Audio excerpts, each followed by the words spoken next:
So what we're looking at here is a purchase order that's been approved by a supervisor. NetSuite has some very robust approval procedures where any kind of sourcing event, whether it's through MRP or manually entered purchase order, could go through an approval process based on threshold, department, etc., etc.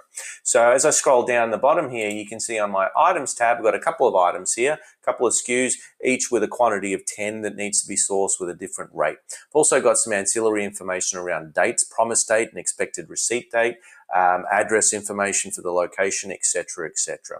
I also have the ability within the purchase order itself to send this purchase order directly to the vendor, and we could track all of that information within the communication tab of the transaction. So I can click on that, and any kind of email would immediately show here. So if I wanted to audit the actual email going out, I could see that. Any kind of responses as well could be tagged within this transaction set as well.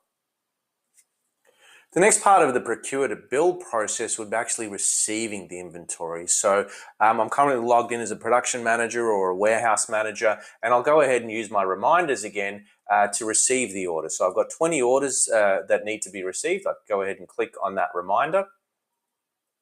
And you can see the purchase order we were looking at here for $95, PO 2071 is right there. I can go ahead and click on the receive button to start the receipt process.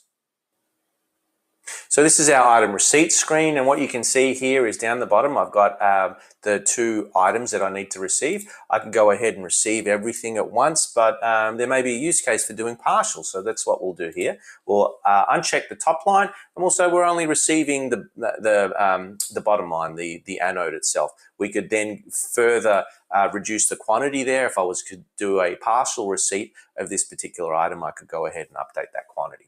Once I've entered that, I can go ahead and hit save. The next step in the process is to actually book the bill. So our supplier or vendor would send us the bill. We could either use our global search to enter the purchase order number up here. Alternatively, I could use my reminders once again. So we'll go ahead and drill down into our reminders. And there's the PO 2071. I could use my filtering up here as well. But I'll just go ahead and hit the bill button there and then hit submit. Now, if you recall, we did a partial receipt. So the idea would be that we only want to be billed for the product that we actually received. And in this particular case, if you recall, we received 10 of our anode at a rate of $2 here. So I can go ahead and cross-reference this with the bill.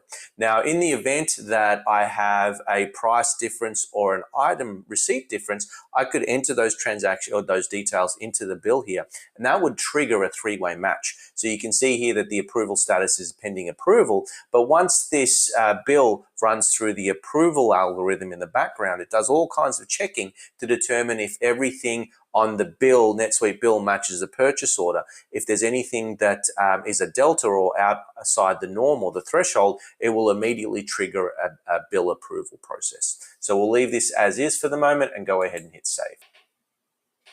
As you can see that the bill is in approved status now.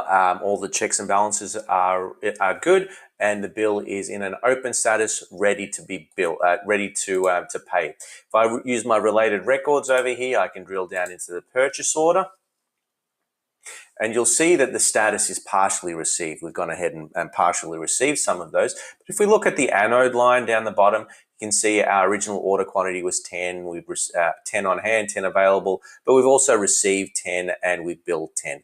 The purchase order remains open for the receipt and the billing process for the top line.